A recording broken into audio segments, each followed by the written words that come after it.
dark. Okay, one moment.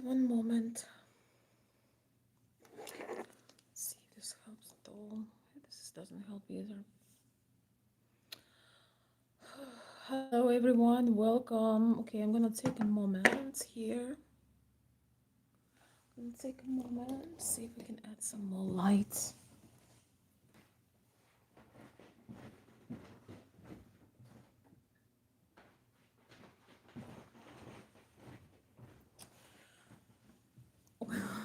Welcome guys, welcome. Um, Ladies and gentlemen. Okay, this is a little bit softer. So this ring light isn't really doing much. All right. Welcome, ladies and gentlemen. Late night live. I don't know how the conversation will go. Too many bad news today, honestly, but we'll see.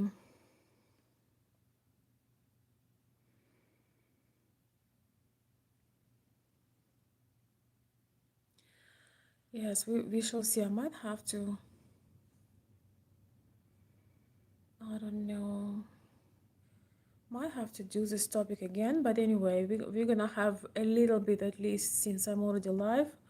I'm actually trying this light. I'm gonna show you guys while you gather. I'm trying this ring light, and it's not really, the light isn't powerful enough, unfortunately. What does a woman do to get men attention they like? I don't know. Get your family taken care of.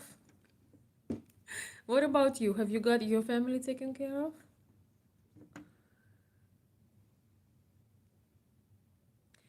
So tonight's question, tonight's subject, more like, is who wins in in gender war? Yeah, I don't know. I don't know what a woman does to get men's attention. Never heard of it. Maybe you will tell me. Yeah, it's so dark. So anyway, the ring light wasn't what I thought it would be, but anyway, yes, we're going to have we are going to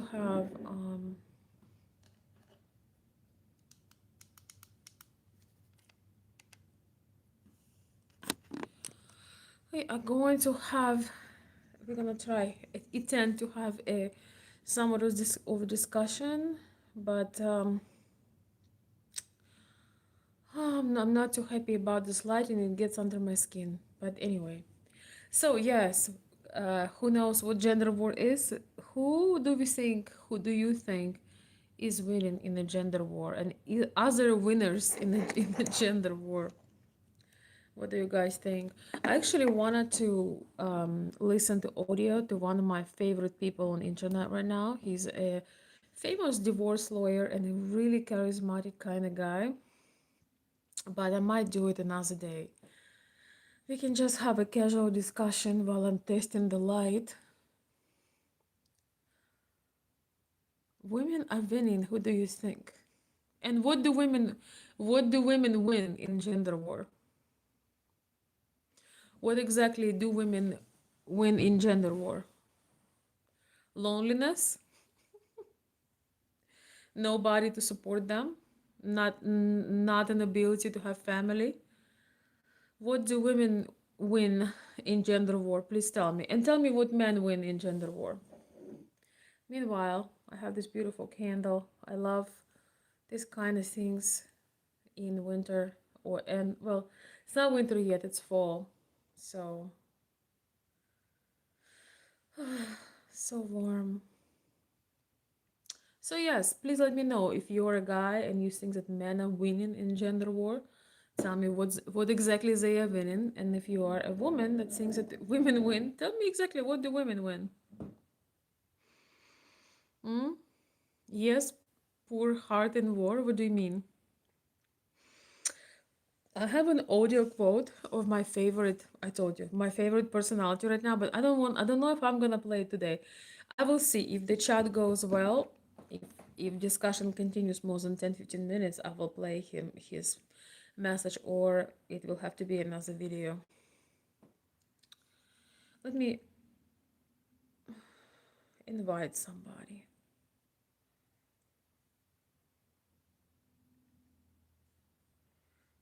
Pain. Yes, I think everyone wins pain. That's 100%. Let me put some ой, куда это я пошла?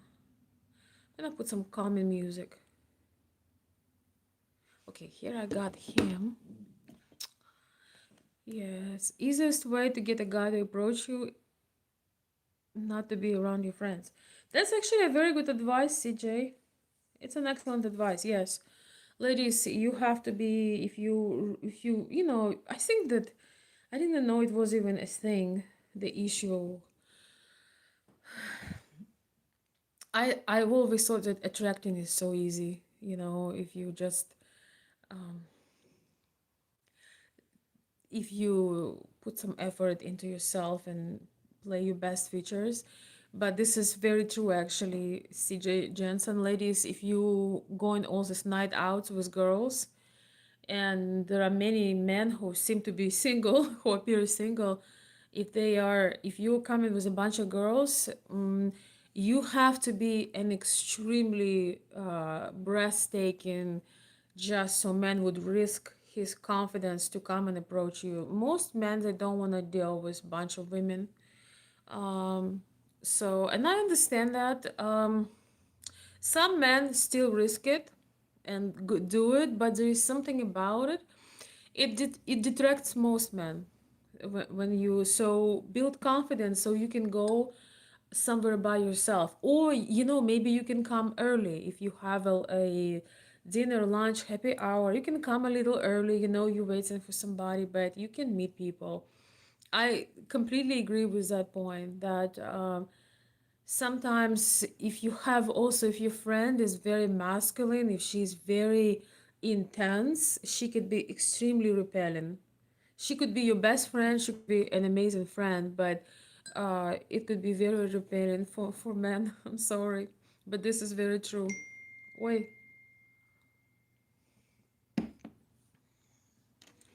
one second.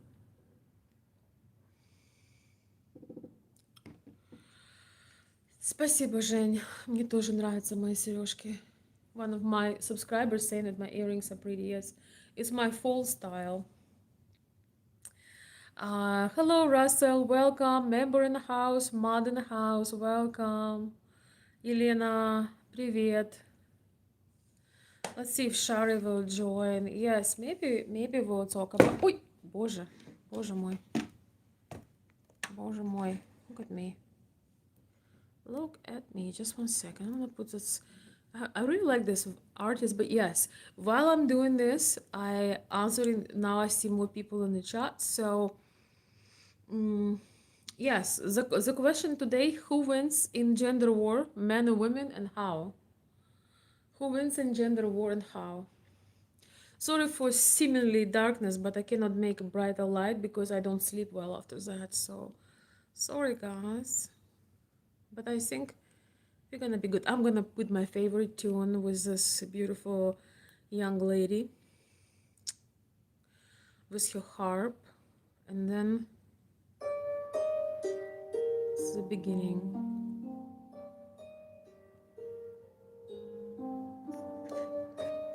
So maybe I will play this episode that I wanted to. It would be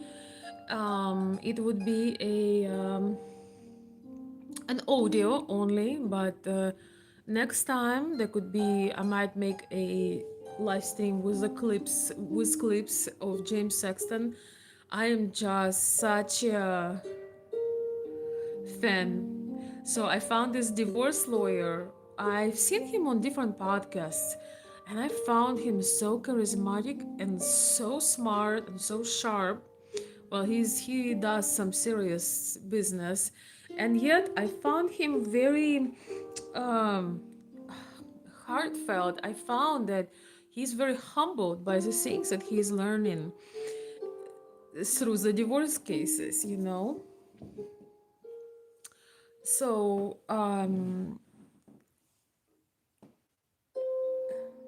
he may be a guest of our future programs, especially when I use the software where we can play clips, because he is a pleasure to look at, and I want men who follow me um, to look of what how charismatic man really looks like. You know, he's not necessarily the most good-looking guy or the most handsome guy, but he is so charismatic. I cannot stop watching him. I have been binge watching him for a while. His name is James Sexton. Veronica, are you Russian? To an extent. I am Russian and Ukrainian and a few other things. But I'm originally from Kiev, Ukraine. Hello, Jose. Maybe I can do like this, it can be like relaxed.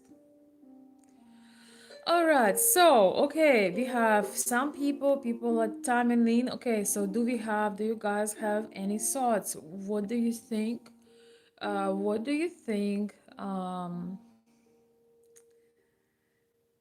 What do you think about all of this? I shared my opinion before on gender war. I've shared it. I think it creates a lot of distraction, you know, all those podcasts, all this opinion, all these proofs, all this trying to discredit one side and another. I never saw that anybody really wins from it. And I always felt that there is a lot of jealousy and that miserable people they gather together because they been choosing wrong, they were unlucky, and they monetize that. I believe that everyone can take their personal decision. For example, a woman can take decision to never get married, to never be a mother.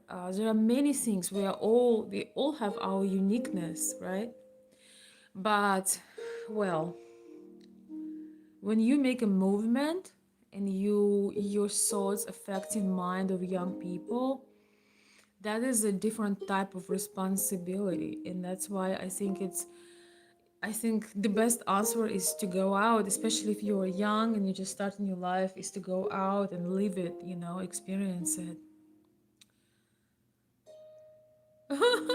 You like a woman I know who goes to college. I don't know if it's a good or bad thing at this point. With the way colleges are. I don't know if that was a compliment at all.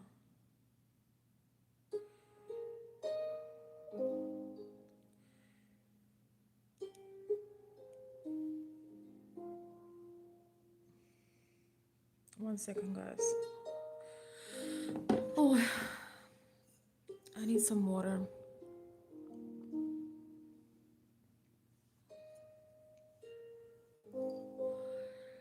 Oh, man, too many difficult news today. I really want to stay on the topic, but I'm deeply upset. I wonder if things that are going on.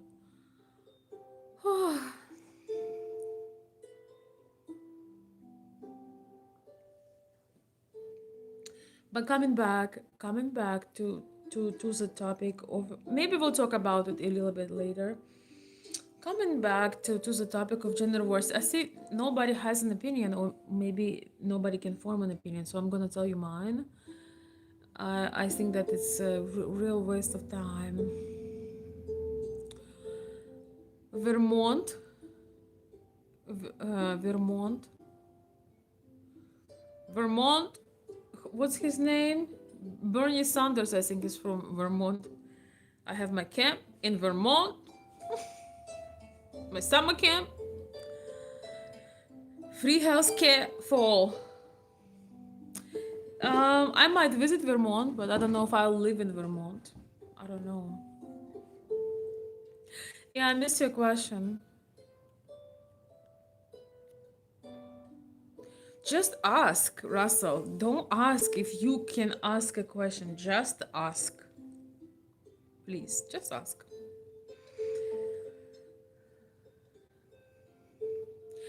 Somebody was asking what I'm upset about. I am.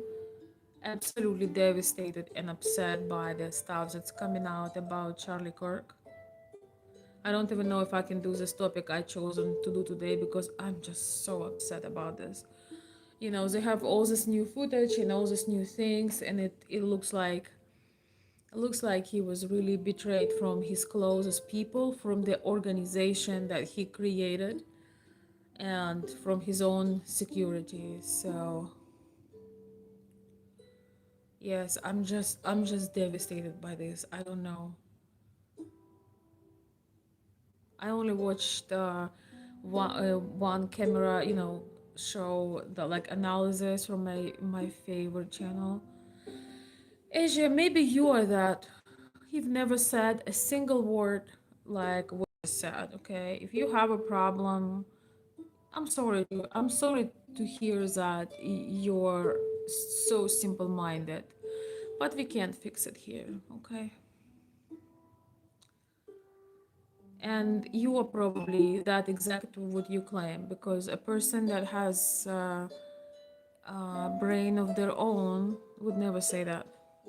This actually should be punished. When people throw these words, you should be held responsible for saying that. Okay?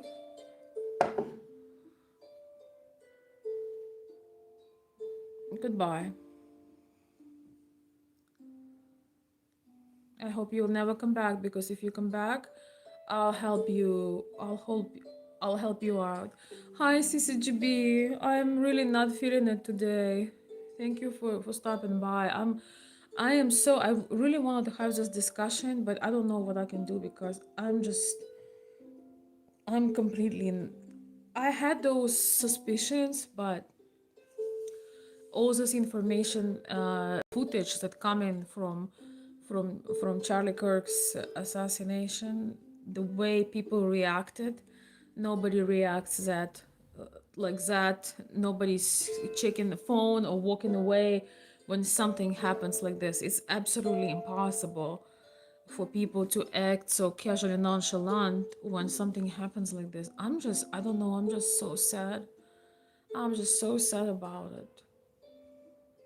But maybe we'll still talk about something, man. I wish I could invite somebody on a live so somebody could help me to talk. Maybe we'll have it shorter. I don't know. I'm just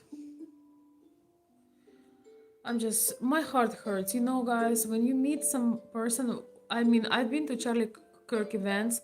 I didn't have the pleasure meeting him in person. I actually have this kind of luck. I've met personally a lot of people, um, even if it was briefly, some more meaningful, but unfortunately, I haven't. But we all feel like we met him because he was so loving and personable. And yes, my heart, I feel such heaviness today. I had many suspicions. I'm not gonna say that I didn't because it's all too weird. But seeing somebody, what hurts me about this is, seeing somebody with an open heart, somebody who just, you know how with children they run to you. If they like you, they run to you. They have all the trust that you're not going to hurt them. They just run to you. They want to give you a hug. They trust you. It's an adult who watching out for their children so they don't get in trouble. Child itself, they don't have that awareness. And not that Charlie, of course, he wasn't a child. He knew what kind of risk. He knew that his life has special meaning. He was ready for it. There are many proofs that he knew, but I just feel that he had a childlike soul, and um, he came with an open heart, for everything. No, I was watching an episode on the body language guy, uh, Jesus Enrique Rosa's show, but I think his channel is the body language guy again. He makes excellent analysis, but now he also gives his opinion on this one. He just made an analysis, and his analysis was like, it was just so easy to see. You don't have to be the most professional person in the world. You just know. They had the cam recording, you know. Oh, they have the cam recording for when he got assassinated. Um, I only saw, I think, second episode CCGB. I only saw the second. It was about the guy, I forgot his name, who picked up the phone. Like, right as Charlie gets assassinated, this guy picks up the phone. I mean, no, he puts it closer to his head and he walks away. Like, when there is no way in the world if somebody suddenly unexpectedly getting shot, no matter of who you are to them, how you related to them, you're not gonna have a nonchalant reaction on the phone walking away. Just the thought that he was betrayed by those very people that he was counting to protect him make me sick. Yeah, I will watch all three of them, yes, but I will watch it. I just only watch once. I literally have this heaviness in my chest. I think that something about Charlie, that he was just such a loving person. He really had heart for everyone. These accusations of him, he'd never hurt anybody. He stated the statistics, but he wanted everyone to do better. And just that idea that somebody the closest to you, I just, I don't, I cannot. So I don't know if I'm going. You guys feel free to answer questions. I actually don't think I have such great topic, and I have such nice voice audio to play for. I want to talk about gender war topic, and I found a new love on the internet, a man that I really admire, a professional, very competent, charismatic man. His name is James Sexton. He is a divorce lawyer. You might have seen him on different podcasts, but I find him so sharp and charismatic. I have been listening to his videos and just enjoying them so much. And he speaks with so much experiences. So since I purchased that, I got that software to play clips. We're gonna play some clips on some upcoming lives. But I do have audio for today. Maybe if I feel a bit better, I will play it. Phew. Hello, John. You think you've been here before. My heart literally, I don't know, my chest really hurts. I'm so hurt by this. And another thing is that, like, nobody, I mean, I'm not a fan of Candace Owens and I have mind of my own. You don't have to agree with somebody on everything to see when they have a healthy reaction and being suspicious. It is suspicious that nobody is trying to figure out who actually done it. Nobody is really trying to figure out. They found some kid that doesn't even look sane. It looks like he has lowest IQ in history. I don't know. I don't know much about him, but it's all so sus and so fake. And even if certain people, they don't deal with the things alone. It's not just some random casual things that they're trying to sell us. It's very obvious. And I don't know, guys, just it so hurts so much. Yeah, I'm sure that her. I think I saw a bliss, but the thing is, I have such a strong inner guidance on things. I look at things besides, who I follow or who I don't follow. I may not like somebody deeply, but if what they're saying having logic, that's to be respected. But nevertheless, it is interesting that Shari, it is interesting that you're saying that they are right now on the same page. I think they are. I think they are. It's not about liking, Russell. What is this about liking it? Liking is a very personal thing. You may or may not believe this, but I knew Candace since 12 years ago. Maybe, I mean, I didn't know her personally, but since she opened her channel, even before Turning Point USA, before she ever met Charlie. So I think it was 2012 or 2011. I don't remember. Then I first saw her videos. She was making skits. She was making skits and funny videos, and she called Red Pill Black. That was her channel. Nobody knew her. And then after her videos are starting to take off, she met Charlie then. But yes, I know her, like know about her since like over a decade ago. I think almost like decade, like what it is, 12, 13 years. So a lot of people only learning about her now in the last year or two, but I've known her, I've seen her growth. She used to be a lot softer in her early days. No, you're fine, Russell. We are having discussions here. You're fine. You're not doing anything wrong. You are not doing anything wrong, but you can also learn about interactions because when you ask people if they like something, I mean, what are you trying to see from that? It doesn't matter.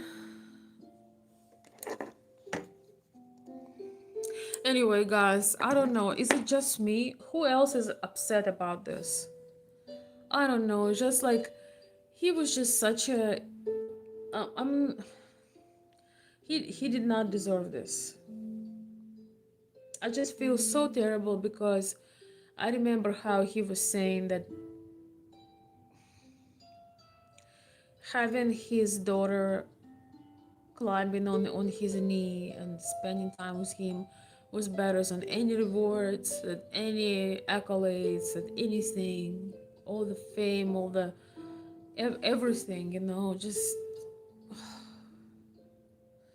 And I have suspicions, about.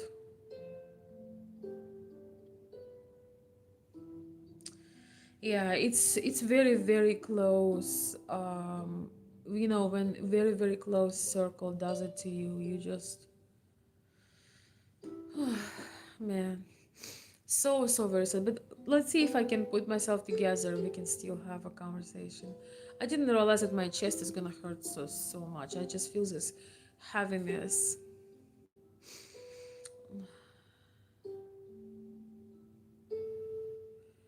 Linux glass, not Linux, but something similar. Italian glass. Thank you. Yes, I have my taste. I'm glad we got it before the tariffs. Oh,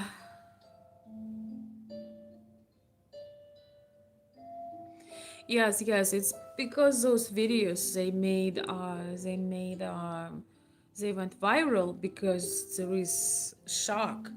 How can you just be casually doing these things? It's very incongruent to what is going on. It's just very weird. Um, I'm falling apart, guys. I wish that was. Oh, this is so beautiful. I wish there was a button I can invite somebody because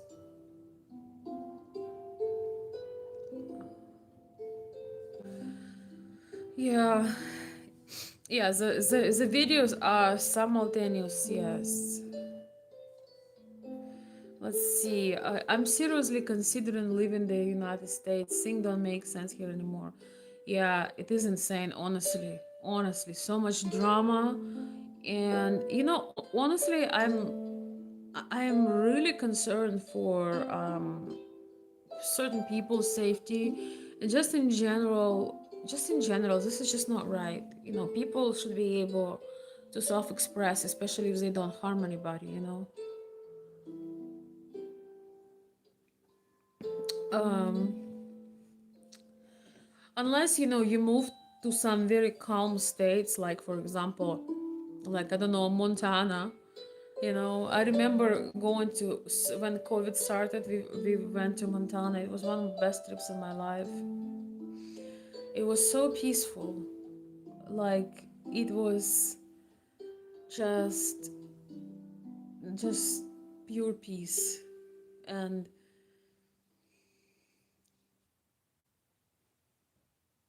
it's just I can't explain. There is just nothing but sky and mountains and bears, and just it was just so beautiful. I wish I could live that experience again.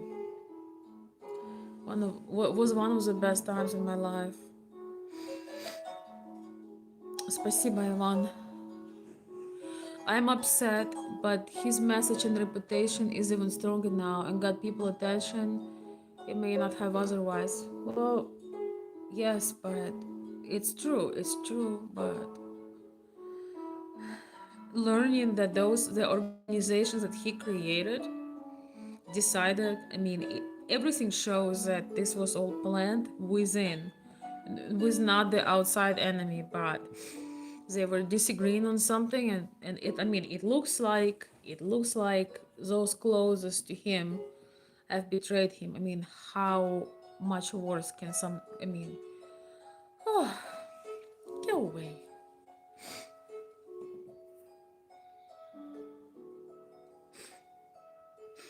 Wyoming. Yeah, Wyoming. Wyoming. Yes, I would love to see Yellowstone. We saw Glacier, National Glacier Park. Well, I was, I had amazing company, and I wasn't driving. I cannot drive in the mountains. I would have a heart attack. There is no way. Just 1 second, guys. I'm sorry. I need to switch my camera for a second.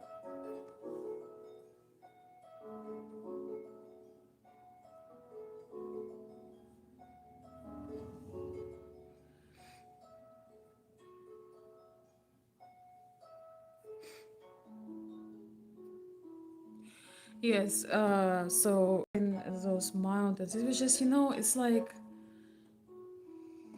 we should come back there again. Yeah, we ran into a bear too. We didn't run into a bear, but we just missed a bear by like 2 meters. It's like I still don't know what is 2 meters, but it's basically like um 2 meters, maybe like 6 feet, roughly. Yeah. He missed us, so we missed him because it was three of us, let's just say, and one of us was very good. Grand Titan, yes. And I was with a man who is he's professional hiker, and I was not afraid. He was so strong and so confident. I was not afraid with him, but it was getting dark, and because I was fixing my makeup, we and fixing my glasses, and I could not. We hiked all the way to the Blue Lake. It was just stunning, and we sat there a bit longer, and it gets dark in the forest faster because of the trees, and so we were coming up, and it was getting dark, and something very round and large was like. So I'm glad we were not going like half a minute faster because we would just bump into him. Oh my goodness, it was so scary. But thank God nobody screamed, not even me. So when we realized this big round, I don't even know how to call it. It was big, and his tail was tucked, so that gave us hope because usually when animals tuck tails, they're scared.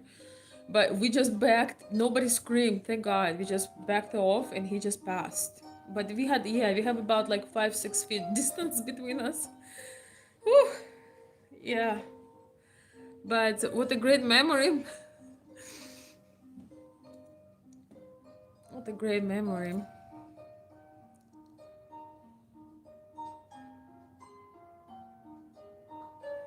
No, it wasn't tall. No, it was big. It probably like 300 pounds, easily, maybe 400. It's like round, dark and round. It was just like big ball, not tall. It wasn't like that scary bear. It was like just a regular bear. Oh, yeah, it was something else. It was quite an experience. I say that. So anyway, guys, I'm getting in the mood. I'm coming down. Thank you for hanging out with me. So I'll be talking about gender war. Who we have 88 people in the chat. So tell me, yes, by the way, I was being with a man. It was a special person I was walking with that I trusted with my life. I would never go to no hike into no mountains. I would never drive in the mountains. Not because, well, honestly, I could not. I cannot drive by myself in the mountains. I would feel very timid. And I would not want to drive by myself in the mountains with no ladies. I have wonderful lady friends. I have some very close friends, but I could go only with men. I'm sorry. But that's why I'm gonna connect this to the conversation. This is why the gender war doesn't work for me because I believe that we complement each other greatly, men and women. Um, we bring to the table, so to speak, completely different qualities, and I enjoyed my trip because the man I was with was driving on those very narrow not streets but very narrow on that mountain. I could not do that, I would be worried, and for a good reason. It was scary. And remember hunters and gatherers, it's so very true. We are not as good on location as men are. um yeah, we are not nearly as good on location as men are. It's interesting. And so I don't have any problem. I avoid men who are emotional and just refuse to contribute something positive. I'm not gonna spend my time prove something to somebody. But if I see that this person brings the worst in me, it's better for us to go separate ways. I don't demand anything from anybody, but I choose someone who can bring that missing puzzle. Even if it's friendship, if it's connections, circle, relationships. I like when we gifting each other generously that missing puzzle. That's why I think gender war is a very terrible occurrence right now, because since we need each other to complete the full circle, to give each other company, support, contrast, joy, connection, just so many beautiful things. So, who wins if we focus our attention on fighting each other? Who wins? Who wins in gender war? Are there winners? I think the question is, are there winners in gender war? While you guys thinking, I think I'm gonna play the clip.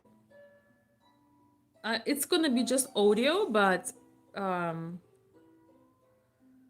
so this very charismatic lawyer, divorce lawyer in New York, is going to, yes, both laws. Thank you, Samuel. He's the public answer. He asked him this question. That's what he responds. All sorts of women are getting exposed, and it's been a whole mess, to say the least. So I'm going to weigh in on this in the following fashion, and maybe this is a controversial take, but I'm going to go ahead and say it because this is my belief, and I've had some conversations about this with people as of late. I think we need to just stop. In general, I think we just need to stop. But this is an arms race that no one is going to win, guys. This is not good. And I think we've kind of got to get past the body count thing. And I mean it on both directions. We've got to get past the shaming people for giving a shit about body counts, and we've got to get past the shaming people for having a high body count. I think people have a right to have insecurities about or to be judgmental about people's sexual pasts. And people also have a right to be forgiving of it and to let it go and to not have it be relevant. Do you really want to know? Do you really look at your own behavior? Look at your own life. Do you really want all of your sins to be laid bare? Do you really want that? Be honest with yourself. Just stop for a second. Are you truly that innocent? Are you that person without sin who can cast the first stone? Because if you're not, maybe just shut the fuck up. Maybe just stop.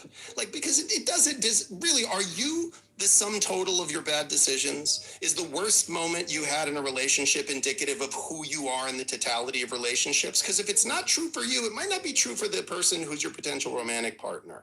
Like, listen, I know a lot of people who had very innocent upbringings and very low body counts and got into their relationships, and then ultimately they're like a dog let out of a cage at some point, whether it's 10 years later or 20 years later, and they're just ready to sleep with anything that walks. And I know people that went through it and kind of had a crazy, what you want to call hoe phase or a male slut phase or whatever you want to call it, and they went out and they did their thing, and then they went, yeah, you know what, it's tired, man. Like, it just became a kind of work, and it made me realize that the path to excess leads to the palace of wisdom, and I just don't want that, and I'm ready to settle down.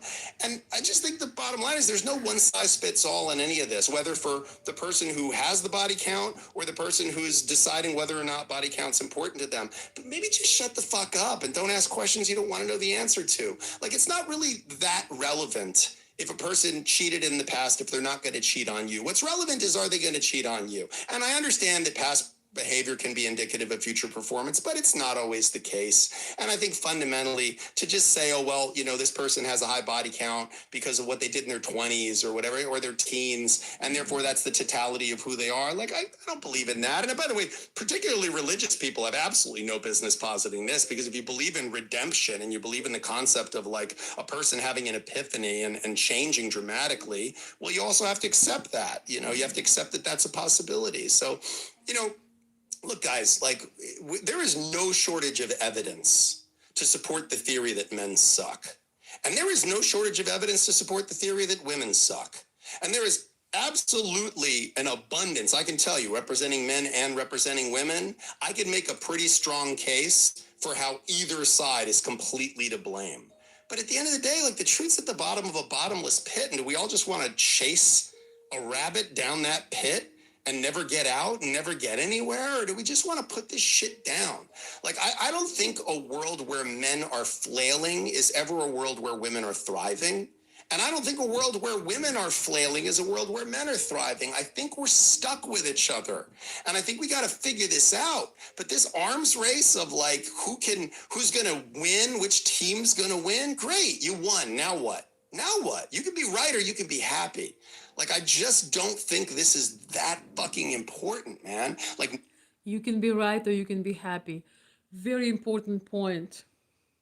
narking on each other in this way. I mean, if this was one of your friends, your same gender friend, and they said, yeah, man, you know, like, I ran around with so many women, and now I've met the woman, and I think she's the one, and, you know, I don't want to be judged by what I did in the past. Like, you'd support your friend. You would say to your friend, like, hey, man, you know, like, you're not the sum of your past. Like, yeah, you used to have a drug issue. Now you don't. That doesn't mean that's who you are. It means that's what you did. That was your behavior, but you're better than that. You can be different. You can change. You can be whoever you want to be.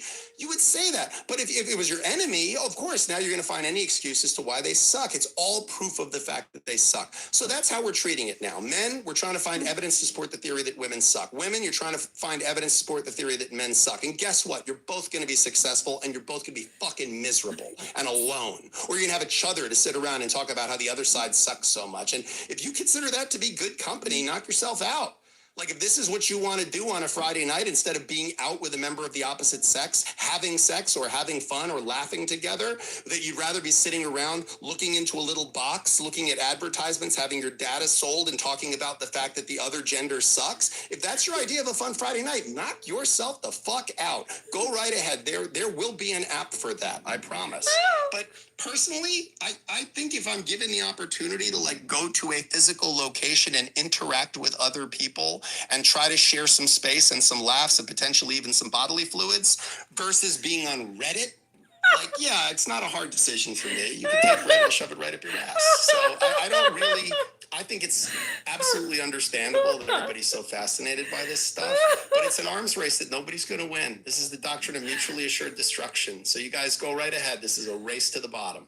So a lot of people have been talking about in modern dating this kind of expectation of men have to like really provide. Men have Okay, we're gonna listen about men have to really provide. It's a good one to men.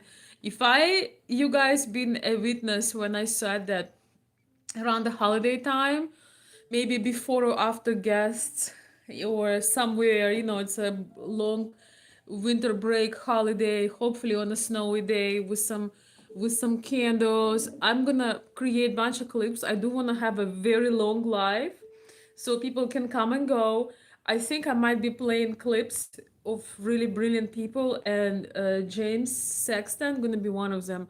I am addicted to his oi. I blew a candle. This it means that it's true. I am addicted to his takes. He's a brilliant guy. He has so much competence and so much experience, and he sees things. And it's interesting that being a divorce lawyer of a high level, he is pro marriage. He says get a prenup, but get married again. He's pro love and pro marriage, and he loves weddings.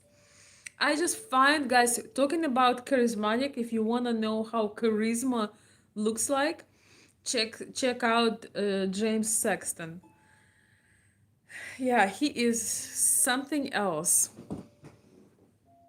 So confident, so knowledgeable, so competent, great takes. We're gonna talk about the modern trend of ladies expecting a princess treatment. We're gonna talk about it. I want you guys to enjoy to listen to him. But wasn't this great? Did you guys enjoy his take? would you rather would you rather socialize and I would just say flirt and enjoy the opposite gender? Or would you rather be on Reddit? I don't know, he's killing me. I like how rich his language is and how what visual examples he gives. Would you rather, let's just say, dance with a lady on Friday night or be on Reddit? I can't. He killed me. He killed me with this.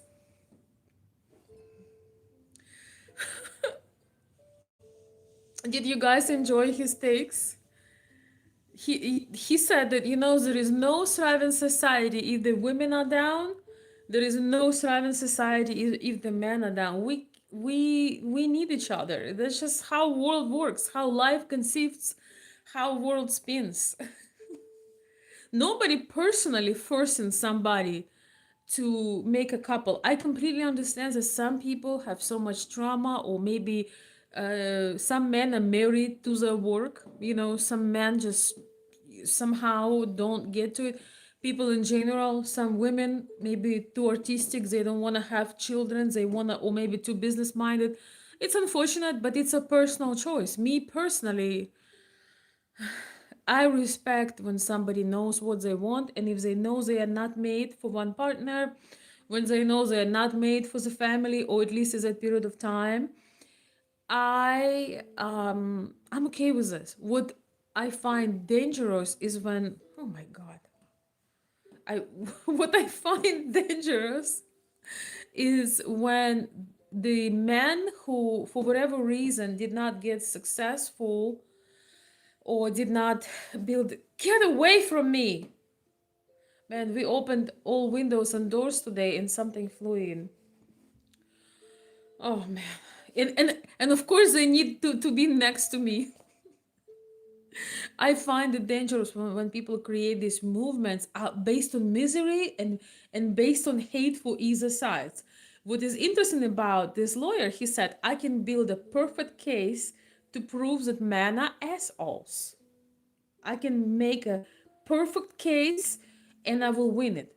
But I can also make same case for women and I will also win it. So you can find a narrative, prove it, but he asks, what's next? You just keep sitting with these people. It's basically what's going on the internet. People create this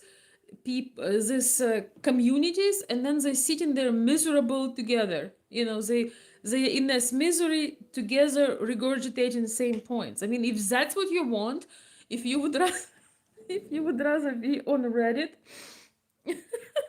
than on a date, then fine. I just find it so funny. I don't know.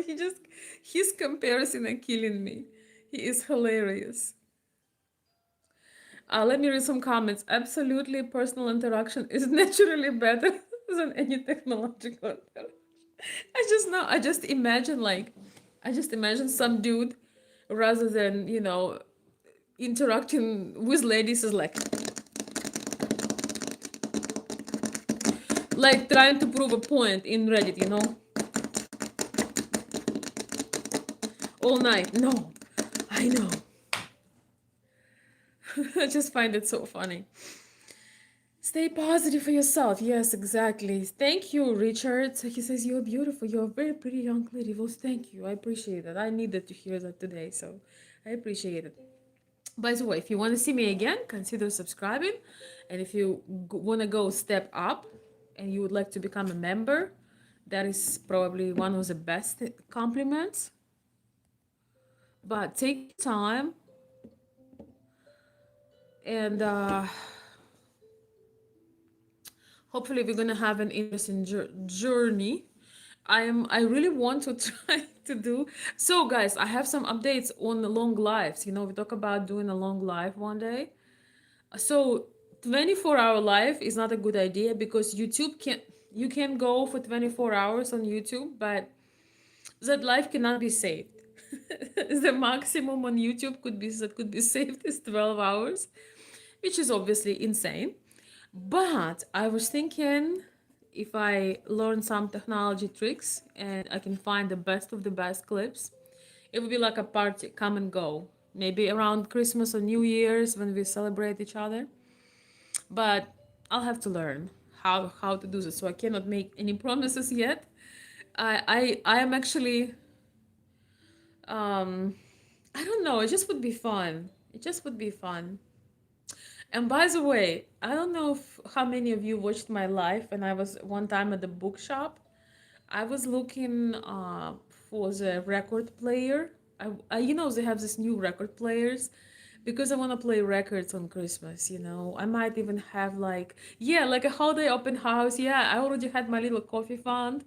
I'm waiting until my favorite coffee is getting restocked. It's from one from Kenya, one from Costa Rica. I'm gonna get some. Also gonna get some tea.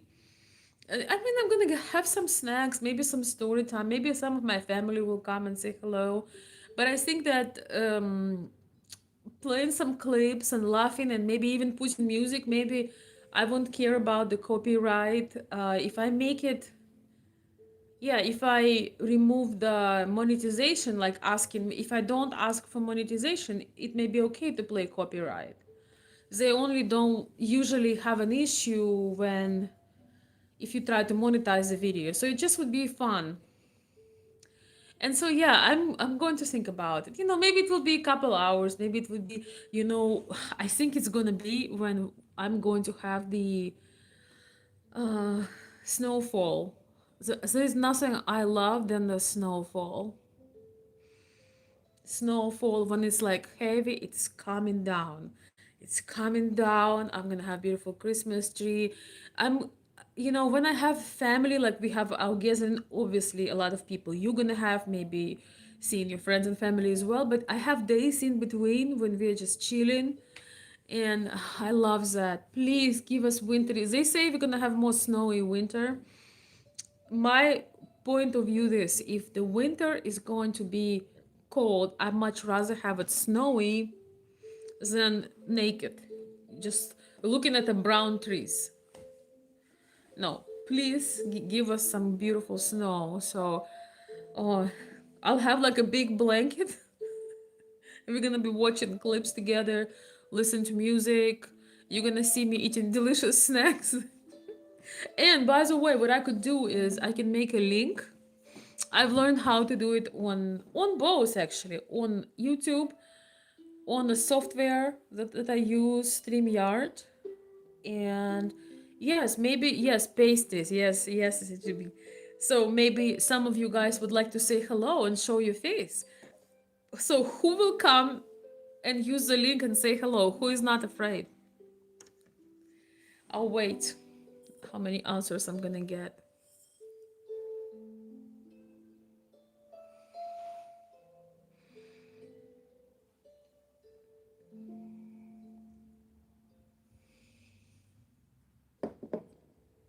Maybe I can talk with a few members before if I do that long live. Maybe I can talk to a few members, and if you guys um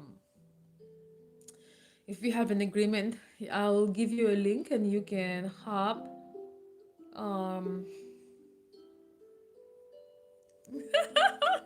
David, yes, I want to do like a longer stream, like a holiday stream around Christmas or New Year's, and I want to run it for like some hours. You know, Russell and a few other people were encouraging me to go for 24 hours, but that's crazy.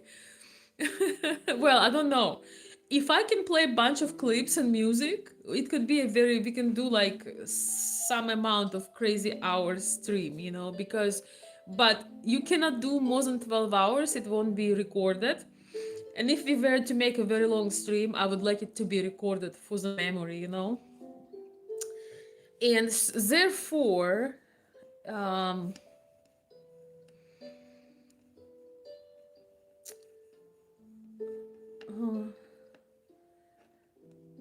therefore, I was going to offer some of my members who don't afraid of camera, if you tell me ahead of time, and if you tell me ahead of time that you want to be on the camera, I will make a, yes, a guest link.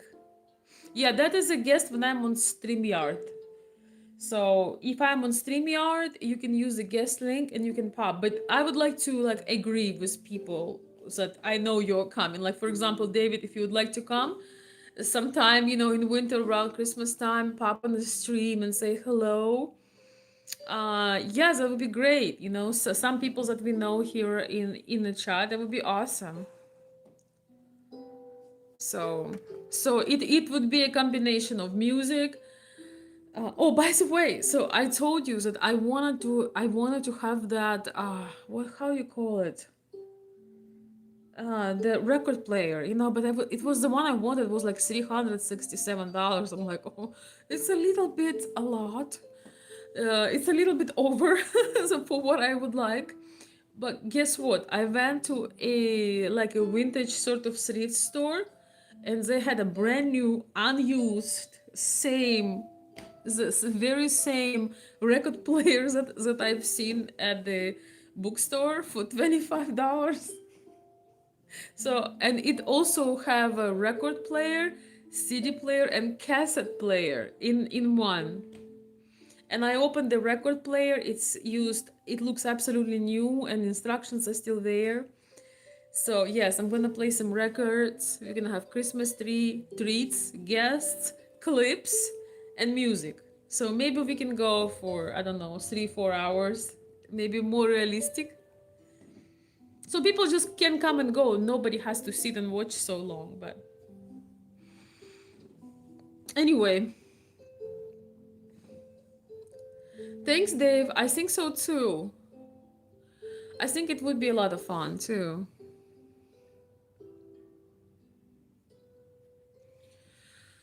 Hello, Dallas, Dallas Fort Worth. Hello, Leslie Zen Jr. Dallas Fort Worth, Texas. Love your channel. Thank you. You know, I love Dallas. I've been to Dallas and Fort Worth a few, maybe only twice, but I love Texas. A great state, and I love Dallas. I had a wonderful experience visiting some years back. Maybe I'll visit again, like in the spring. Summer, I don't know if I can handle the summer, but spring was beautiful. All right, we're gonna listen some more of James Sexton.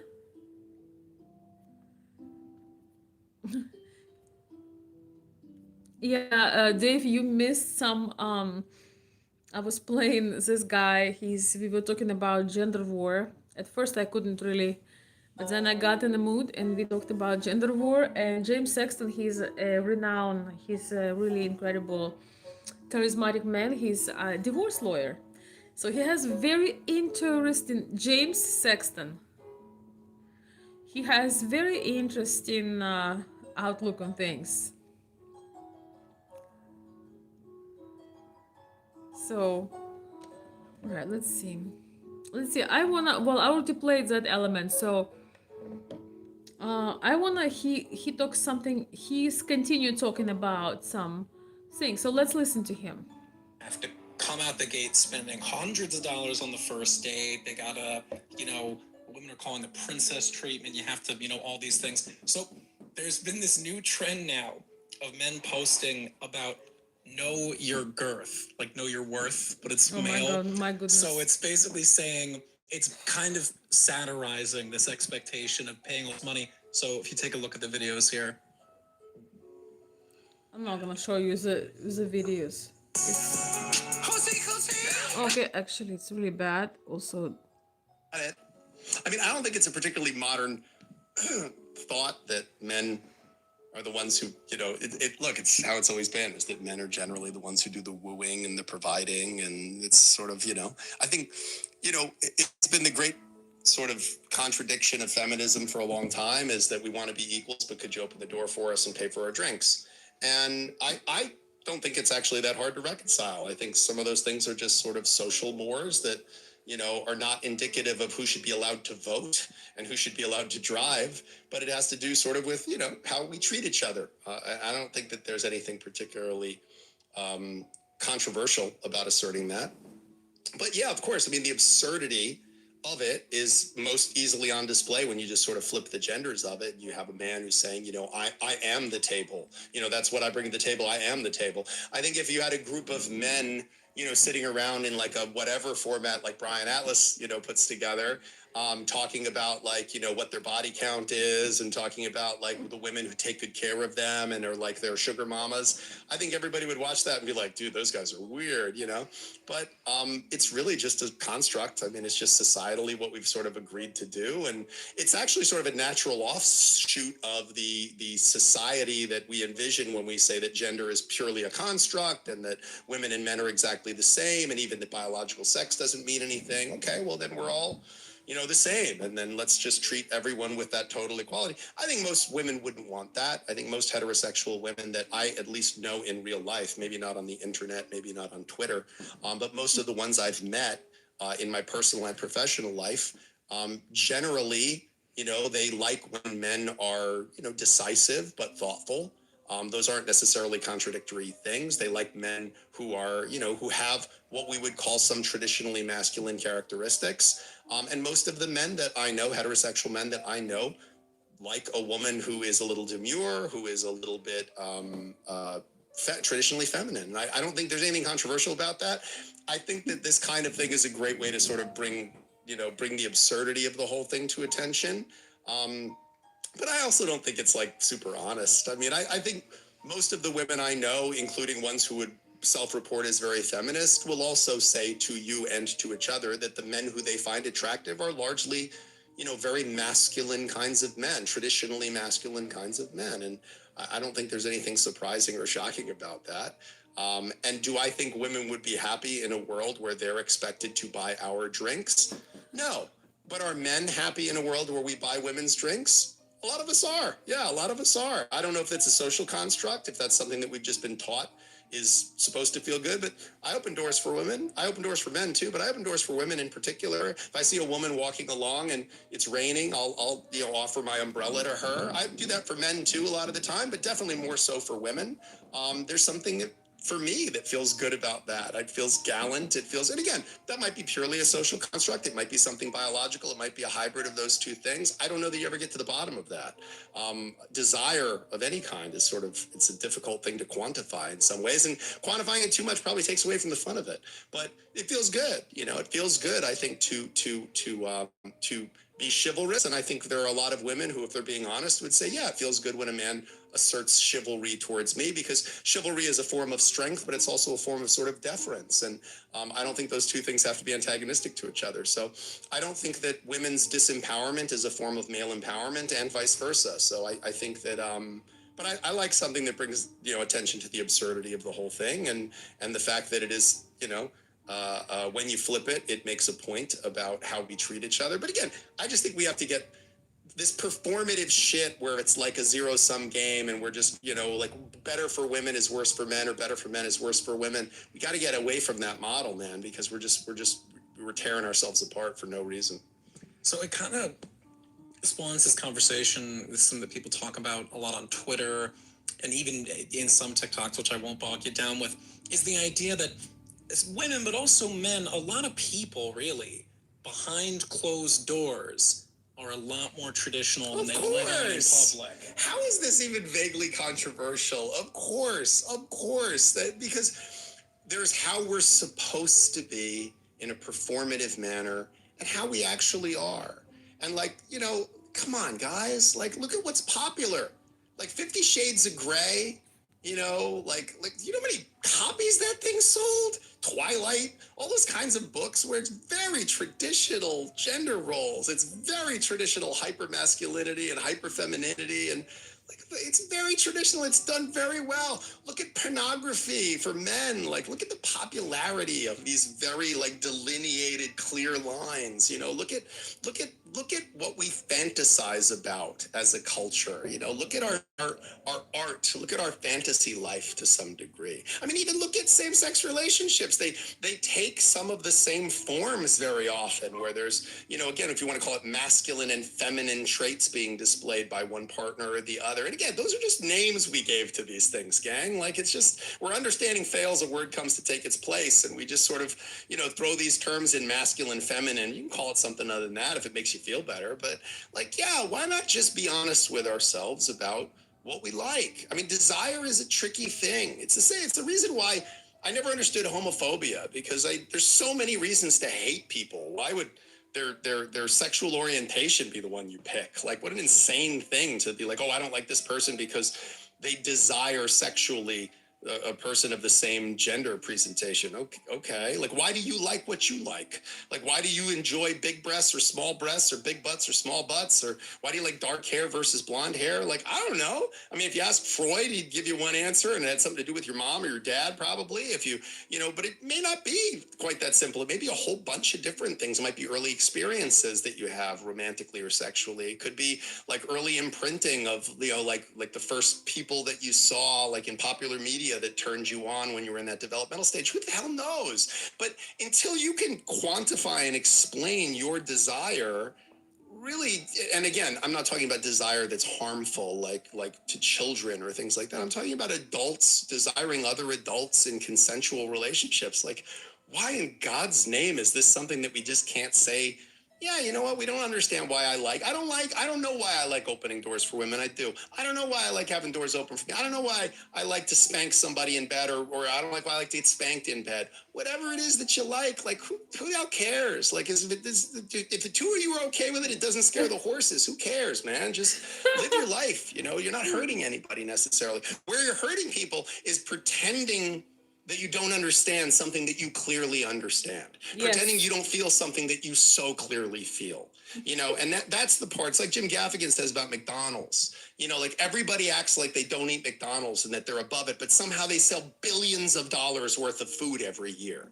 Well, it can't just be that you go, yeah, McDonald's is so bad for me. I can't believe I like it, but I eat it. It's good. It tastes good. I've eaten at some of the greatest restaurants in the world. I've eaten at the French Laundry. I've eaten at Le Bernardin. I've eaten at Per Se.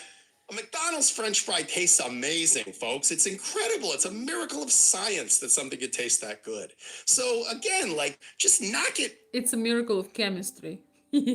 Off. Stop pretending that, we're superior to somebody else in this performative, insane way. This is only metastasizing the way that it is because we've gotten so crazy on social media. It doesn't have to be that way. And I'm telling you, this is creating tremendous instability in people's relationships. It's great for my business model. All this shit, all this Twitter stuff and Instagram and TikTok, all this performative stuff about gender and relationships and how you're supposed to feel and what you're supposed to like and what you're supposed to do in your bedroom and what you're supposed to do in your relationship. It's all good for me, folks. It's all good for divorce lawyers. This is the Divorce Lawyer Relief Act of 2025. It's phenomenal for us because all we're doing is making everybody miserable in their relationships, and everybody thinks everybody else is doing it better, but nobody's doing it much better. Everybody's struggling with different stuff, and everybody's putting on a fake show of how great they're doing. So we could all just stop, take a breath, and say, yeah, This is weird. This is challenging. This is a mystery to me. I don't understand this. Or yeah, I'm having a hard time navigating it sometimes. We'd all be a fuck ton happier. It's a gender battle. It's a generational battle. Am I the Guys, asshole? Are what if they I all get super assholes? comfortable? Stay tuned. Oh, Am this is I so the much better. asshole for telling my boyfriend's mom Oh, I'm not so her much better. maid? 25 female. My boyfriend, 28 Okay. male, and I have been together for a It's a good example. Listen to this man. I can listen to this man all day. He is so phenomenal. Dave, unfortunately, you missed his first take. I was playing when he was talking about the gender wars and what it does and what it leads to. I don't want to ruin it, so it would be hard to find it because it's somewhere in the middle of the video. But it was so good. would you rather be Would you rather be on a date on Friday night with real people, or would you rather would you rather be on Reddit? I can't with him. Nah. Yes, is this is guys, I have this antique reading chair. It's like, how you call it? I think it's called chase. I have an antique chase. This is so comfortable. So we can do a 24-hour life like this. I'll just be in my chair. I'll bring a big blanket. I might have some people going in and out, bringing me food and water. Oh my gosh, this is so much better. I can't even tell you. So much better. I'll try to see. It's super tiny. I personally prefer to focus on my own relationships rather than anyone else's. Good idea. As long as I'm happy and my partner is happy, then I must be doing something right. Exactly. Same real talk. Man, some real talk. Yes, man, he is hilarious. He is hilarious. If you want, we can play the rest. He has an example and request from somebody, so we can just listen to it. Maybe I'll play. I don't know, Dave. Yes, you probably didn't hear because you joined late, but man, it was so funny. You know, sometimes maybe you don't feel like being on a date, but even if I'm not on a date, I would rather do something else than being on Reddit on Friday night with a bunch of people who are not feeling good. I believe that we have different stages, different things. I'm an introvert, so I need a lot of time by myself, but I don't like being with miserable people. That the only thing that unites them is common hate for somebody. But honestly, I don't believe in when women are like they say they're gay and they live in with each other. I'm sorry, but it's a joke. Like I have one or two, maybe three maximum, very close friends that I would literally live with them because we have common interests, we have so much fun, we have the same, we even were joking about it. I was talking to my friend and I told her, imagine you're going shopping, I have no problems with it. You have some finds, you bought some extra stuff. I'm like, oh, wonderful. Like we were joking, like if we were to get married. It's obviously a joke because we are both very very straight, but we have love for art and beauty and aesthetics, so we were just dying laughing, imagining how it would be. Of course, honey. Oh, I made this lovely dinner. Oh, of course I will put my dress on.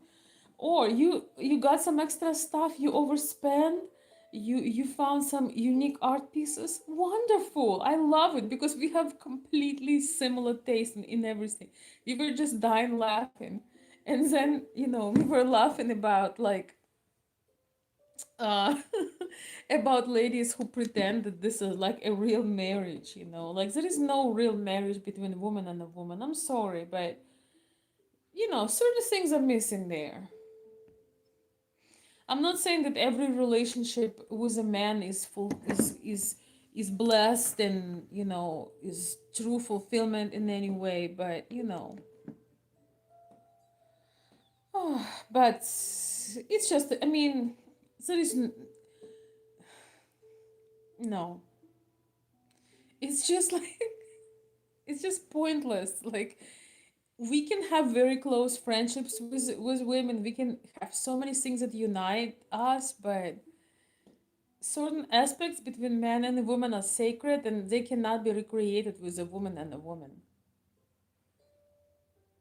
You can you can outsource certain things if you I mean, I don't know. I'm lost. I'm lost.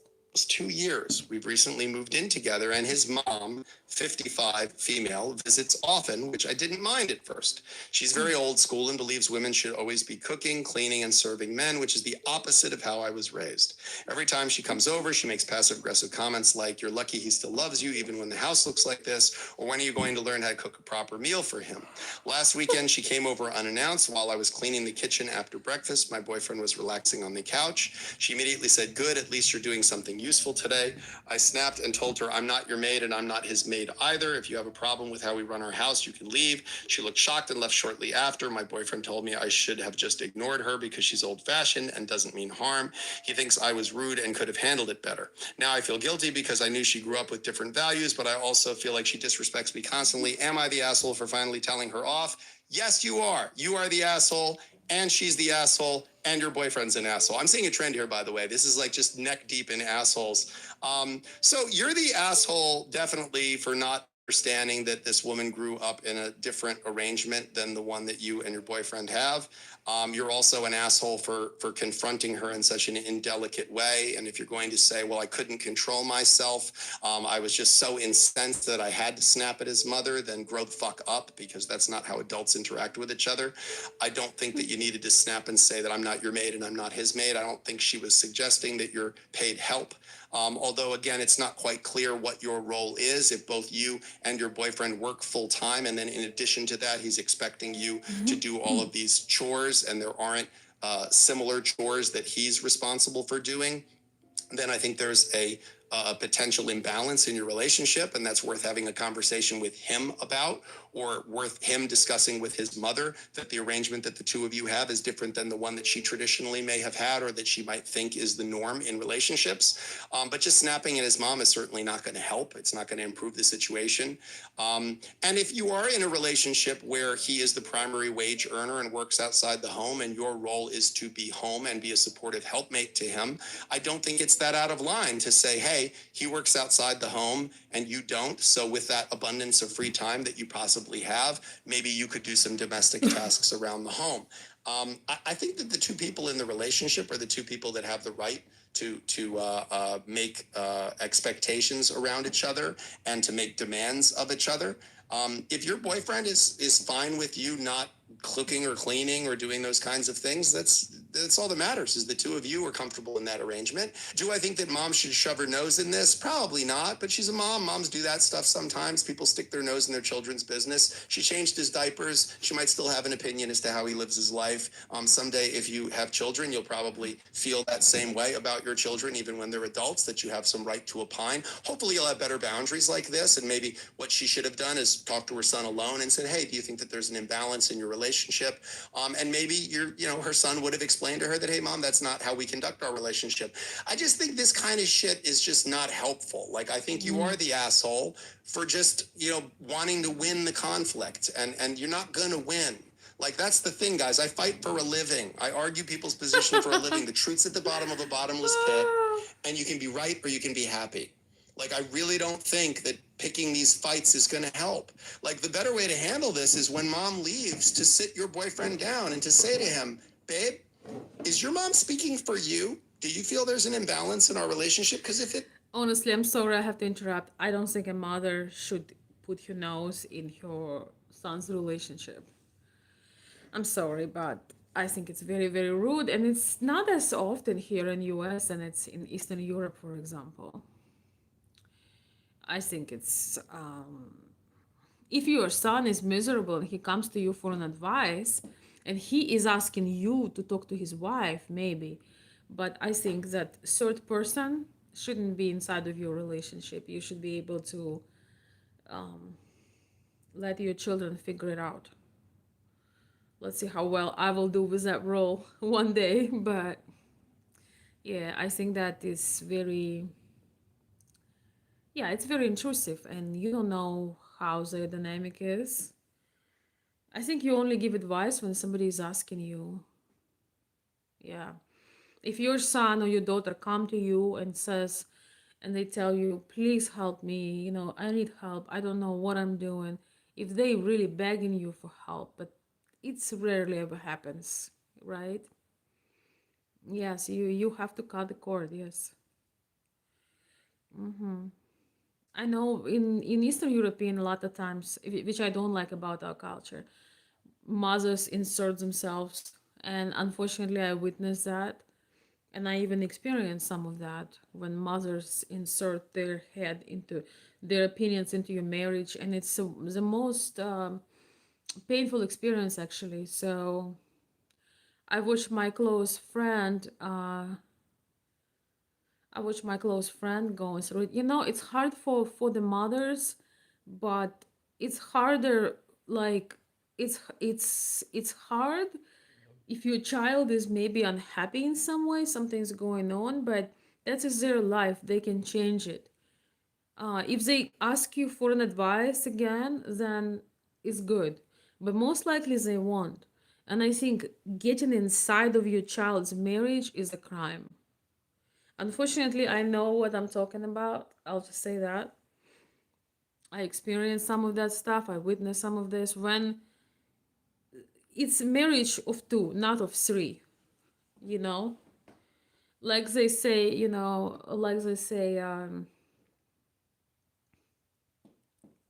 the in a relationship is a failed relationship is a responsibility of two. It's him and his mother. Just kidding. I like different jokes that I don't necessarily play for either side, but if the joke is funny or sarcastic, I love it. I was watching this one girl. Yes, yes, honey. In a failed relationship, it's always shared responsibility of two, him and his mother. So, ladies, if you have a son, don't ever insert yourself. Let your son be happy. If he, make such a close relationship with your son, love him so much that he would only choose a woman that is capable to love him. A lot of men, when they choose very bad relationships and when they are connected to a very bad women, if you know what I mean, is often because of inconsistency that their mother gave them. When you are very loved by your mother, you don't have fear of women, you don't have distrust toward women. You know how love feels like. You know that love isn't this hot and cold, isn't this instability, isn't this stress. You know that it's confidence, it's peace, it's being seen, being supported, it's generous, it has it feels just like a blessing. It feels like a warm blanket. Of course, there are different aspects of love. When you it's a big, like a big bouquet of roses, different colors and different aspects. But in general, when a man is chasing women with very poor character, a lot of times is that comes from the childhood, unfortunately. Yes, consistent boundaries, consistent consequences, exactly. Yeah, so anyway, uh,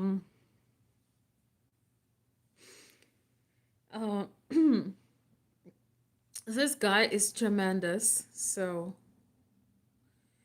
I'm gonna collect some of his short clips, and when we do I'm gonna do in a couple of days. We're gonna do again.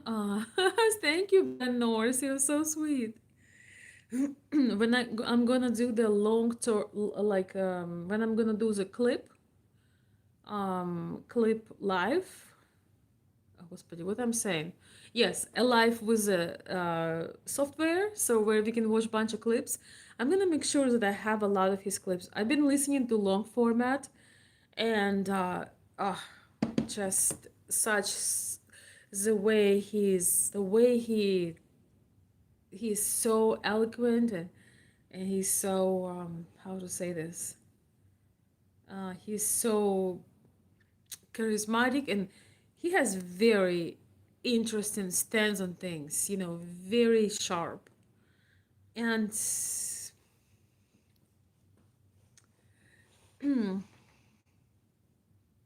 oh, thank you, CCGB. You're so sweet. Thank you. And thank you, Ben. I'm glad you're enjoying it. Shall I play one more time that my favorite Reddit? Since we have new people, I don't know if Dave, are you still here? If you're still here, I'll play it specifically for you if I find it.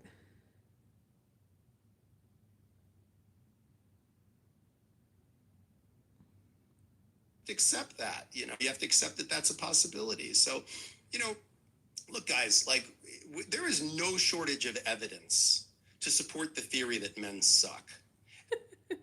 Yeah, it's about this. This whole thing about the body count. Somebody told me on a video one time, because people ask, they come out of nowhere and they start asking those stupid questions, and somebody said all bodies are buried. I think people should be embarrassed of themselves. You should be a man that can discern the quality of a woman. Also, I love the point that he makes. He says, "Are you without a sin? Aren't you? Have you done inappropriate things? Have you done things you are embarrassed? Have you done some things that you never want to come to light? So most likely you do. So shut the hell up." Stop trying. I've noticed that those people that trying to police your moral character, they are usually the most that have the darkest stories. They are usually I'm sorry, guys. I don't know why it's my hair or something. Um, they have the most stories. I'm amazed when people I don't know say, "Oh, are you this? Are you that? What did you have?" I'm like, who are you? I don't even know your full name. I don't even know how you look like. Why I'm here, neither to be proven anything. For example, I think it's very important to realize you have a right for privacy. And even your closest friends, if you had some dark parts, maybe you had addiction in your life, maybe it's not a good thing for men to be running around either, wasting time, making women miserable, lying to many women. It doesn't make you a great man. We all have, maybe not all, but we all had either hard times or times when we made a lot of mistakes or times with trouble, with loss, with addiction, some people, right? So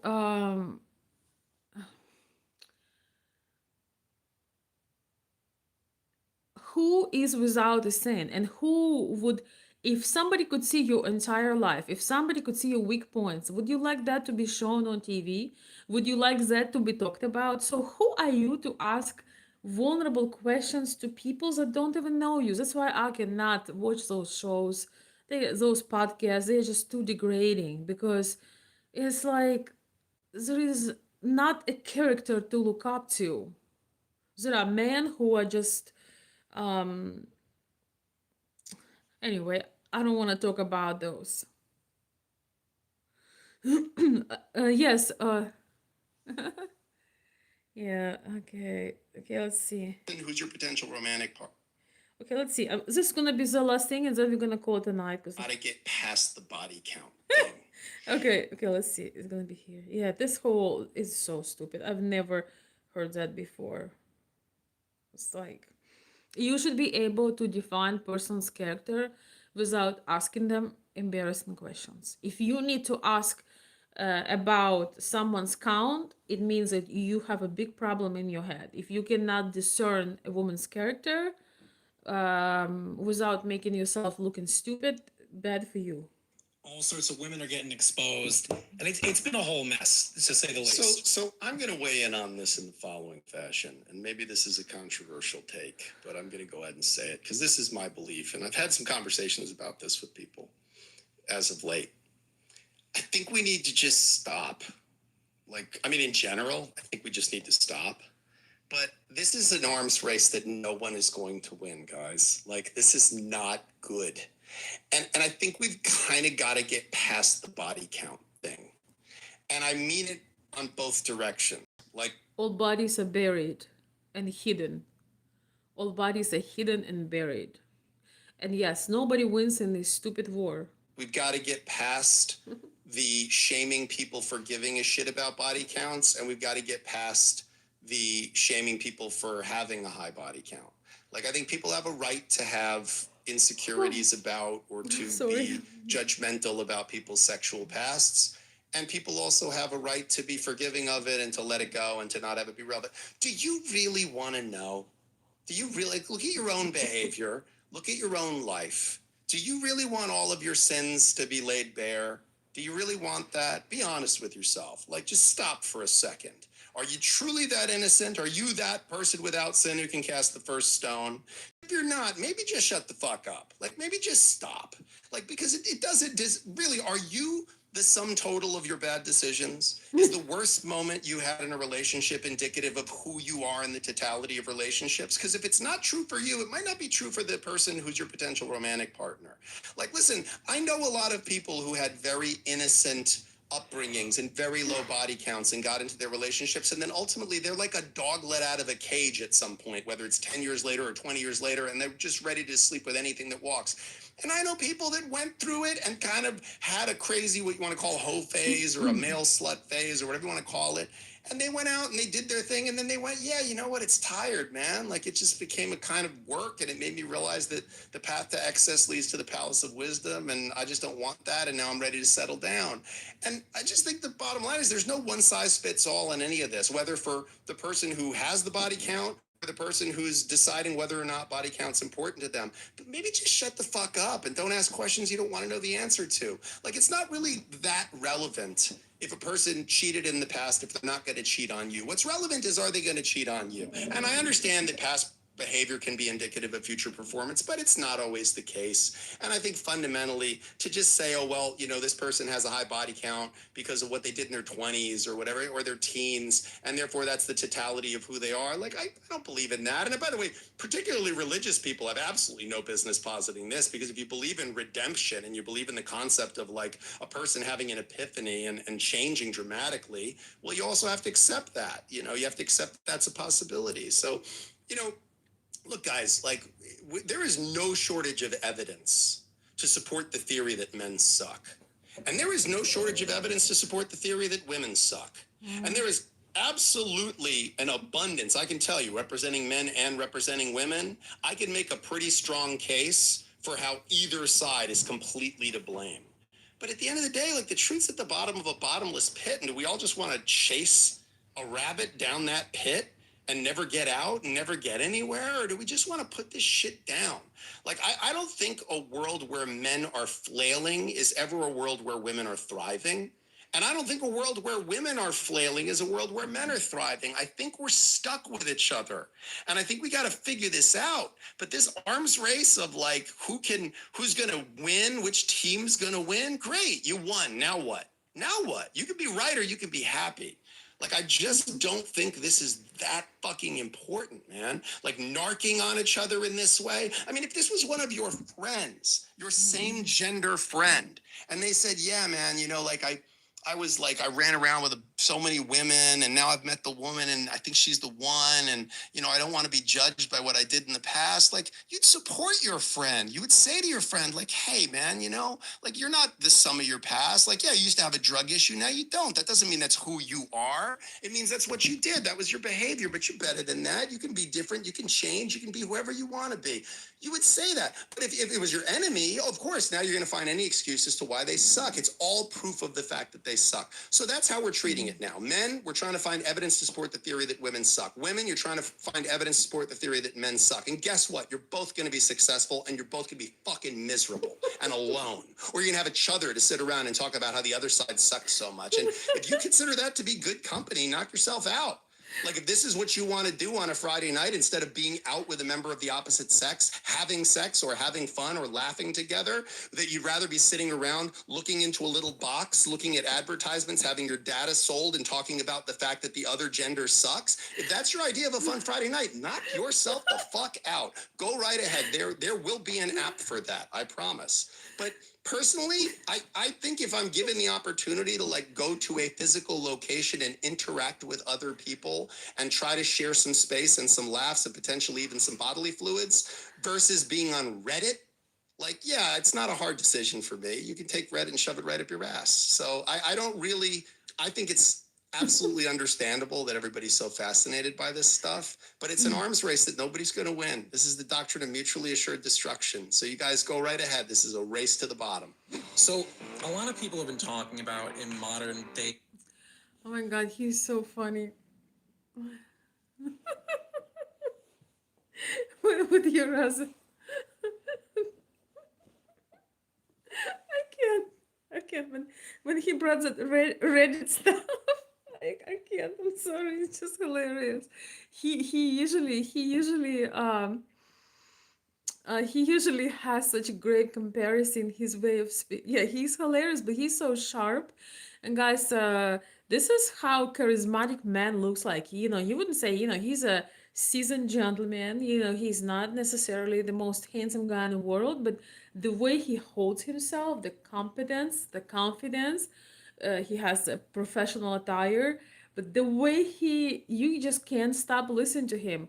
And this is what competence does for a man.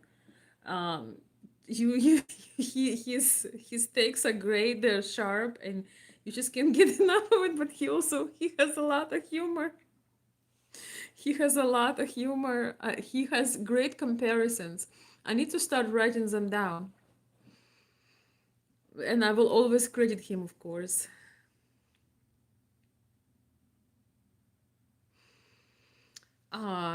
Thanks, little Nike. Yes, David, it is pretty funny.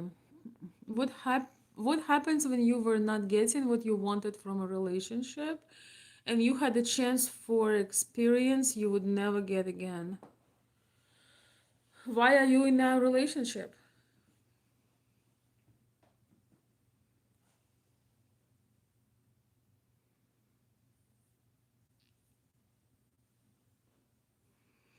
I think he's something else. I listen to certain podcasts that are pretty interesting, and I saw him through this year. I saw him here and there, and at first I was kind of skeptical. I'm like, divorce lawyers? That couldn't be good. I forgot, where did I? Oh, it was something about prenup. And I kind of had mixed feelings, but something drew me to listen. That was probably, I don't know how many months ago. I was just like, I love how this guy delivers, how he convey his thoughts. We have to understand that he sees real things. He sees not one, not two, not three. He sees things going. He sees people through very very tough situations, but he says he's often he's often invited to weddings, and he said he loves weddings and he's all about love. He said, "Get married again, but make a prenuptial agreement." You know, I used to be so against prenuptial agreements, thinking, "How could you do that? How could you, even give it a thought in your hand that you could be ever divorced?" But now I think that it's actually especially when you're mature, I think there is nothing wrong with having a backup plan. It's kind of like insurance. Hopefully, you will laugh at that paper, 20, 30, 40 years later. But if something happens and you are very miserable in your marriage and you mutually want to separate, when you have that agreement, your if you need to separate, it should be a very easy procedure, because everything, you're not staying in a marriage only because you don't want to go through a very messy divorce. Some people, they would stay in the marriage for many many many years. I've seen it all the time, because they like, oh, I don't want to lose that, I don't want to lose this, I don't want to go through a trial, and so on and so forth. um so I don't think what I'm trying to say, I now where I am at life, I don't think that prenuptial agreement is bad, especially, if you are doing it while you really love each other. So you going to have very fair conditions, and you can just forget about it. Same like you get life insurance. You hope that you will live long enough and you will not leave your children who are underage. You won't leave your young wife. But this gives you peace of mind that if you were accidentally something happens to you, that your young wife, your children will not go without. If you have life insurance, it's like you hope you will never use it, but if something were happen to you, how peaceful it is to know that your wife and your children will be taken care of. I mean, it's and when it comes to marriage, like, yeah, I would never, if I was like 25 years old, somebody would propose to me and tell me some agreement, like, I would think, like, how can you doubt my love?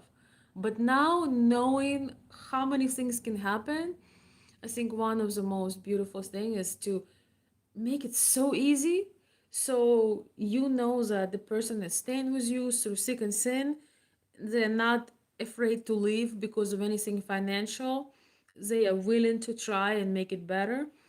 And if you ever have to separate, it's not going to be 5 years and hundreds of thousands of dollars, or, it would be simple, because life is unpredictable. It really is unpredictable, especially when you're marrying for love. Interestingly enough, those marriages that are arranged and those marriages that are calculated and people end up liking each other, sometimes they last very long and people actually falling in love in the process, versus the marriage or the relationships that was, based on romance, based on chemistry, based on attraction. uh, that often falls apart because nothing else, that ends and then there is nothing else. So yeah, you live, you learn. You live, you learn. So um well, hopefully you find somebody that matches what you're looking for, Ben. All right, guys, I'm sorry that the beginning wasn't so smooth.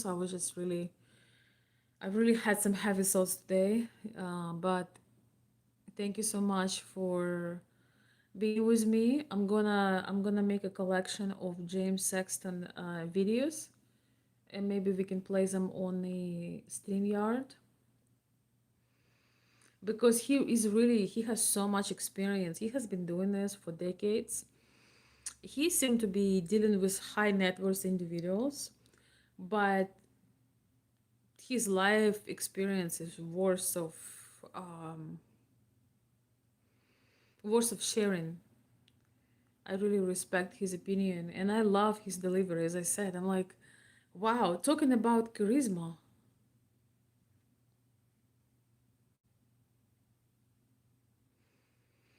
Sorry, Ivan, I haven't been married yet. It's not too late, but I would not wait forever. I know that men take longer sometimes, but you have to remember, if you're planning to have children, the issue is the later you marry, I mean, usually, of course, there could be variables, but the later you get married, the less time you will spend with your children and the less energy you're going to have. I'm just saying. The later, I don't know. I just don't know if I could have a child at 50. I mean, I don't know. I don't know. Some people marrying, and even ladies sometimes adopt or having a child in their mid 40s. I don't know. I don't know if I could have a child in mid 40s and then raising child till early 60s. Shoot me now. I think, I mean, everybody has different health and different energy levels, but I think there is a reason why your most fertile years should be used properly. Of course, if life is happens so, oh well.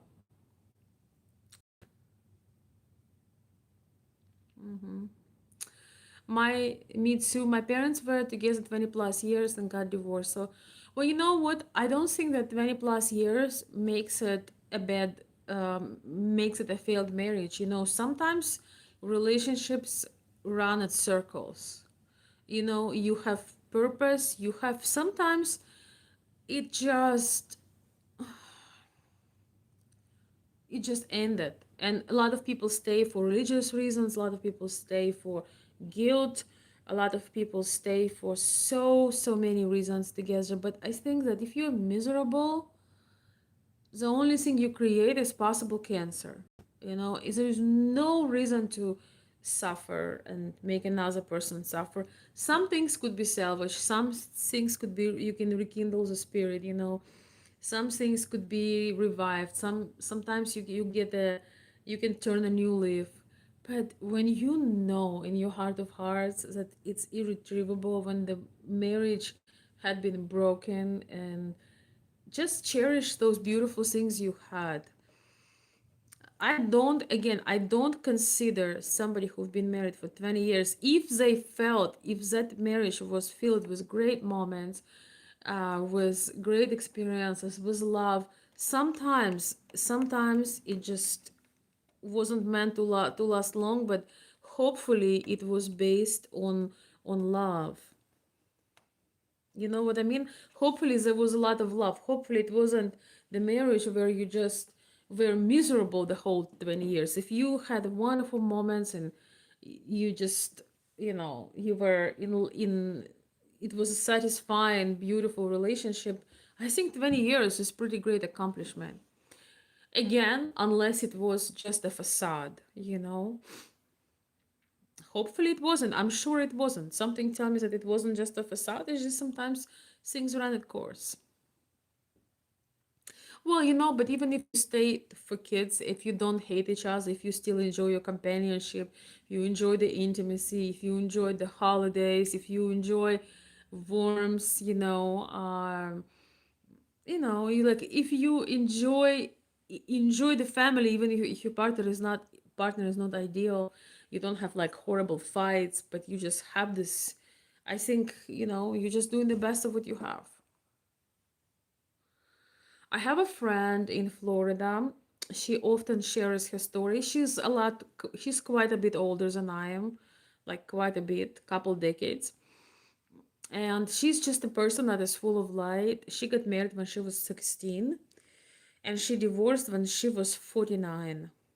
So she was married for 33 years, and I don't know why she stayed married. She shared with us that it was just every day felt like death.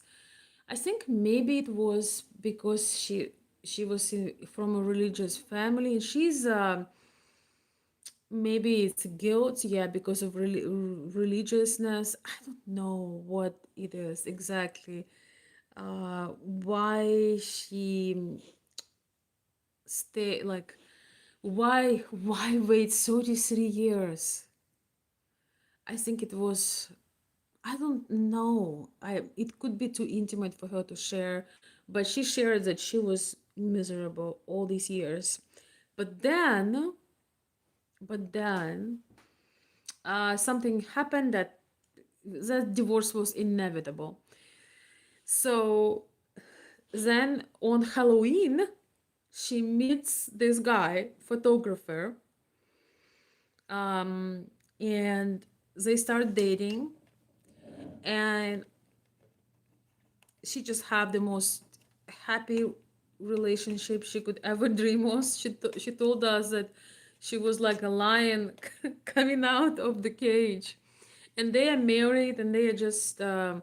I know them personally. We met on many occasions. We were in a book club together, and her name is Pat. She actually shares the story with everyone. She's just, you know what I really admire about her? She could have spent the rest of her life talking about toxic men, because her husband was pretty, pretty horrible person in every aspect, seems like, with everything that had happened. she is, she shared a lot of things, and we've seen things. Some people that are just obsessed about themselves and manipulating and lying, and just like, I still don't know why she stayed. But what I truly admire about her is that 33 years of the sacrifice, I think it was a religious guilt, most of all. But 33 years, and after that, instead of spending the rest of your life, being almost 50 years old, joining groups against men, joining gossip, joining like misery love company women groups, she gave it a chance when she met another man, and he was exactly, he just had those qualities that she wanted the most. And she have never spent a day or a minute talking about those experiences. I don't know if I could have done it. If I would spend 33 years with somebody, I think that it would, and I was not happy, I think it would have ruined me. I don't think I would make it. I think I would probably collapse and die in if I couldn't separate from this. I'm so sensitive that I probably would end up losing, like losing life, because I couldn't do it. But I'm just admiring a person who could said, okay, I lost it. It's like spoiled milk, not spoiled milk. When milk is not burned, but like it's overflows, and it's I forgot how to say this, but anyway, like when you lost something, it's lost already. It's lost. So she didn't want to lose more time dwelling on that thing. She didn't want to give misery another minute, another moment, another day, another hour. I just admire that. I'm not sure that I'm not sure I could do that. Um,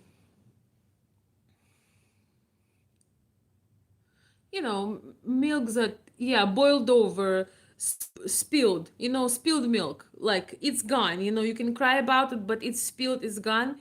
And of course you can just keep doing it because your nervous system is, you just so messed up. But as far as I know, because I know both of them, her husband is an amazing guy too, very like big man in all the ways, and he's like, they just enjoying every single day. Now, how many years they've been together? 7 or 8, or maybe more now. I need to ask.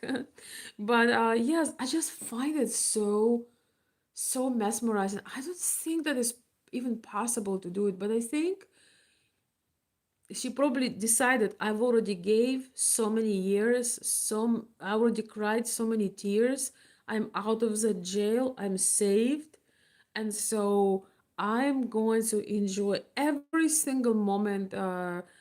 So she probably told to her husband that I'm gonna enjoy every single moment with you, and they are like this. They just all the time together, doing everything together. We've been in a book club for several years and seen each other every day. So I find it inspiring that she would not dwell on it and just enjoy this. So it's like, I'm not gonna let anybody steal my time even thinking about this, because when you think about persons that hurt you, you give your resources to them. Oh, I'm sorry. You give your resources, you give your energy, you give your life force to them. It's like, imagine if I would have, yes, exactly, New Horizon, imagine I would have this little like thingy with candies, and each time you think about your ex, um you think about the pain, the things you went through. I mean, we all been through something painful, all of us. And so you keep giving them the candy till your jar is empty and theirs full. You know what I mean? Not fun. And New Horizon, New Day. Sometimes when I dwell on something, or I get too nostalgic, um, well, I think nostalgia is beautiful because it's about something that you loved, something that you cherish. But when I dwell on something or doubt or think, I always think about her. And I'm like, Take example. Take example. Stop giving the candy. When I imagine $100 bills, flying back to somebody that did me wrong, I'm like, no, no, no, no, no. Like all of us, if for every thought when you think about something toxic in your life or somebody toxic, if every time you think about it, automatically $100 would be deducted from your account, like you would see the money are going away, you would stop thinking about them immediately. You wouldn't need to have 100 years of therapy. You would be like, okay, okay, okay, okay, I'm sorry, no, can I get a refund? No, because it's like, I think, was it Winston Churchill who said the resentment is when you take in the poison and hope another person die from it. That's pretty much it. Unfortunately, sometimes you separate with somebody because um you don't really, you still have good relationship, but you have some misalignment and you decide it would be better. But sometimes you stop a relationship with somebody because you made a mistake, you overlook their character, and they just not the person you want to deal with. you know a lot of people, they try to put some powder on it, but when they realize they are dealing with pathological liar, or narcissistic disorder person, or just a bad person in their core, especially women tend to put powder on it, like, oh yeah, but we have cute Christmas pictures, and he gonna give me this gift, and it's gonna we're gonna look cute. People forget about this, that no, no, it's much better to take your time, and it's it's too painful to pay the price of a it's too painful to lie to yourself. When you don't say when when you do this to yourself is the most painful thing.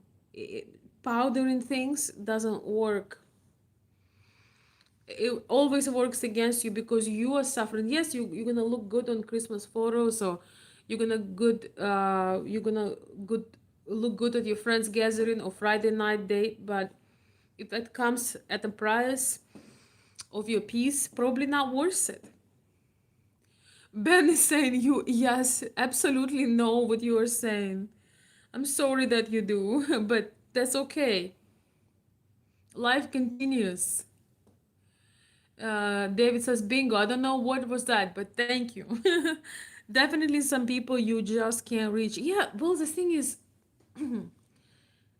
I truly believe that somebody you meant to be with isn't a continuous battle. Sometimes you have to work things out. Sometimes you take time, but I look at any relationship I've had, anything that lasts long. It's not just romance, it's friendship, it's family.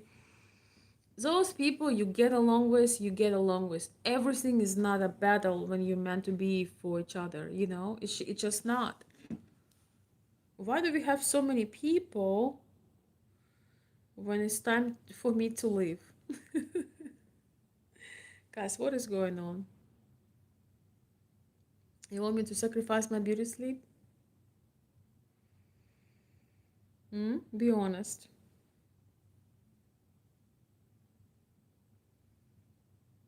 Wait, sorry. Yeah, so I hope you enjoyed meeting um this very charismatic man and his takes. I find him very refreshing, and I'm gonna prepare some of the best clips of him for us to listen to one of upcoming live streams. I don't know if I'll be streaming this weekend. Probably not. But we shall see. We shall see. I will prepare the some interesting clips and takes so we can discuss those. I could probably do a live on using the.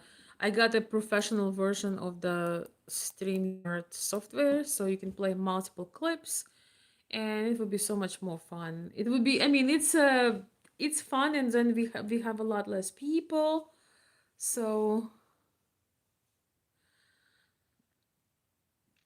it's a bit like more intimate atmosphere, I would say. You're welcome. You're welcome. I'm sorry I'm late. I don't get notifications from YouTube. Okay, I see. That's okay. It's all good. All right, my beautiful friends. I would stay longer, but we are all cooked, and I actually have to get up early tomorrow. So, and I'm sure you do too. So, with all my love to everyone, thank you so much for the kindness, for the beautiful messages. I appreciate you all. We'll see you soon. Thank you. Oh my gosh, you're making me blush. I know it's almost looks black and white, but anybody who tells me I look stunning at 12 a no, well, wait. At 12 a.m. at night is welcome here at any point of time. My contact, CCGB, could you drop my email, please?